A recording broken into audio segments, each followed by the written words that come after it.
महाराष्ट्र नवनिर्माण सेना के प्रमुख राज ठाकरे ने मराठा आरक्षण पर बड़ी बात कही। उन्होंने कहा कि उप मुख्यमंत्री एकनाथ शिंदे से पूछा जाना चाहिए कि मराठा आरक्षण का मुद्दा सुलझाया जाने के बावजूद ऐसा फिर से क्यों हुआ। मराठा आरक्षण कार्यकर्ता मनोज जरांगे का दक्षिण मुंबई के आजाद मैदान में समुदाय के लिए आरक्षण की मांग को लेकर अनशन दूसरे दिन यानी शनिवार को भी जारी रहा। नमस्कार, मैं हूं आशीष त्रिपाठी आपके साथ। मुंबई में चल रहे मराठा आरक्षण आंदोलन का तीसरा दिन है और अन्न पानी और बारिश की परवाह किए बिना समुदाय के लाखों लोग मुंबई में आरक्षण के मुद्दे पर आंदोलन कर रहे हैं। यहां मनोज जरांगे पाटिल का आंदोलन जारी है, तो वहीं शनिवार रात मुख्यमंत्री देवेंद्र फडणवीस की उपस्थिति में एक बैठक हुई और इसलिए 31 अगस्त 2025 को मराठा आरक्षण के मुद्दे पर समाधान निकलेगा या नहीं निकलेगा, इस पर पूरे राज्य की निगाहें, पूरे देश की निगाहें टिकी हुई हैं। मराठा आरक्षण की पृष्ठभूमि में मुख्यमंत्री देवेंद्र फडणवीस, मंत्री राधाकृष्ण विखे पाटिल और गिरीश महाजन के बीच शनिवार रात वर्षा बंगले पर लगभग 1 घंटे तक बैठक हुई। मनोज जरांगे पाटिल का आंदोलन जारी रखने के कारण राज्य सरकार पर दबाव बढ़ गया है। आंदोलन के चलते मुंबई की यातायात व्यवस्था पर भी दबाव पड़ रहा है और नागरिकों को जाम का सामना करना पड़ रहा है। राज ठाकरे ने आंदोलन के बारे में पूछे जाने पर कहा कि केवल एकनाथ शिंदे ही मराठा आंदोलन और आरक्षण के मुद्दे के बारे में सब कुछ बता सकते हैं। अगर आप जानना चाहते हैं कि मनोज जरांगे क्यों वापस आए हैं तो एकनाथ शिंदे से पूछे। पिछली बार जब वे मुख्यमंत्री के रूप में नवी मुंबई गए थे तो उन्होंने इस मुद्दे को सुलझा लिया था।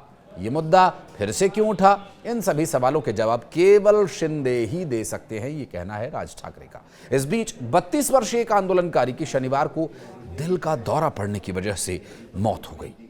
ओबीसी कोटे में मराठा आरक्षण की मांग को लेकर मनोज जरांगे मुंबई के आजाद मैदान अनशन पर बैठे हुए हैं और इस बीच महाराष्ट्र के मुख्यमंत्री देवेंद्र फडणवीस ने इसे लेकर जो प्रतिक्रिया दी है, उन्होंने कहा कि सरकार संवैधानिक ढांचे के अंदर मराठा आरक्षण के मुद्दे को समाधान करने के लिए प्रयास कर रही है और उन्होंने कहा कि पिछले साल मराठा समुदाय जो सामाजिक रूप से, आर्थिक रूप से पिछड़ा वर्ग श्रेणी के तहत जो 10% आरक्षण दिया गया था उसे लागू कर दिया गया। सीएम ने यह भी कहा कि मराठा समुदाय को शिक्षा और रोजगार प्रदान करने के लिए सबसे अधिक फैसले 2014 से 25 के बीच लिए गए और इसके पहले शुक्रवार को भी सीएम देवेंद्र फडणवीस ने कहा था कि इस मुद्दे पर कैबिनेट सब कमेटी उनकी मांगों पर चर्चा कर रही है और संवैधानिक ढांचे के भीतर समाधान ढूंढेगी।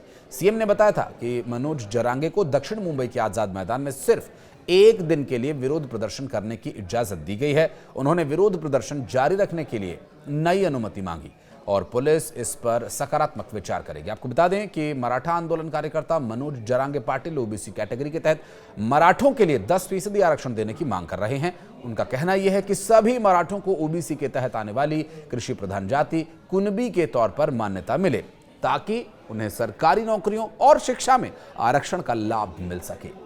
राष्ट्रवादी कांग्रेस पार्टी एनसीपी प्रमुख शरद पवार ने आरक्षण के मुद्दे पर बड़ा बयान दिया। उन्होंने कहा कि देश भर में आरक्षण के मुद्दे को सुलझाने में केंद्र सरकार की भूमिका महत्वपूर्ण है। सरकार को संसद के जरिए संविधान में संशोधन कर आरक्षण पर फैसला लेना चाहिए। एनसीपी एसपी के प्रमुख शरद पवार ने एक कार्यक्रम में कहा कि आरक्षण के मुद्दे को राष्ट्रीय स्तर पर उचित समय पर संविधान में संशोधन करके सुलझाना चाहिए। उन्होंने कहा कि आरक्षण के मुद्दे पर समाज में दरार पैदा हो रही है जिससे समाज में कटुता पैदा हो रही है। तमिलनाडु में 72% आरक्षण का उदाहरण देते हुए पवार ने कहा कि अगर आरक्षण के मुद्दों को सुलझाना है तो राष्ट्रीय स्तर पर ही निर्णय लिए जाने चाहिए। केंद्र सरकार को इस पर फैसला लेना होगा। अगर तमिलनाडु में 72% आरक्षण दिया जा सकता है तो उचित समय पर संविधान में संशोधन करके आरक्षण के मुद्दे को सुलझाने के लिए संसद में निर्णय लिया जाना चाहिए। पवार ने कहा कि हम संसद के कुछ सदस्यों के साथ बातचीत कर रहे हैं। पार्टी सांसद नीलेश लंक और कुछ अन्य सहयोगियों ने भी बैठक की और अगर हम देश और अन्य राज्यों को इस बारे में समझा दें तो ये मुद्दा सिर्फ महाराष्ट्र का नहीं रह जाएगा बल्कि हर राज्य में, हर जगह छोटे बड़े जो लोग हैं, कितना समूह भी हो, इसलिए हम संविधान में संशोधन का रुख अपनाएं तो आरक्षण का मुद्दा भी हल हो सकता है। शरद पवार की ये प्रतिक्रिया ऐसे समय में आई है जब महाराष्ट्र में मराठा आरक्षण को लेकर आंदोलन चल रहा है और कार्यकर्ताओं के साथ मनोज जरांगे मुंबई के आजाद मैदान पर अनिश्चितकालीन अनशन पर बैठे हुए हैं जिसका तीसरा दिन शुरू हो चुका है। इससे पहले जरांगे पाटिल ने महाराष्ट्र सरकार पर निशाना साधते हुए मराठा आरक्षण को लेकर राजनीति करने का आरोप लगाया। जरांगे ने कहा कि मुख्यमंत्री के लिए यह जरूरी है कि वे हमारी सभी मांगों को पूरा करें। शनिवार को भूख हड़ताल का दूसरा दिन है और हम सरकार से अनुरोध करते हैं कि मराठा समुदाय की मांगों को पूरा किया जाए।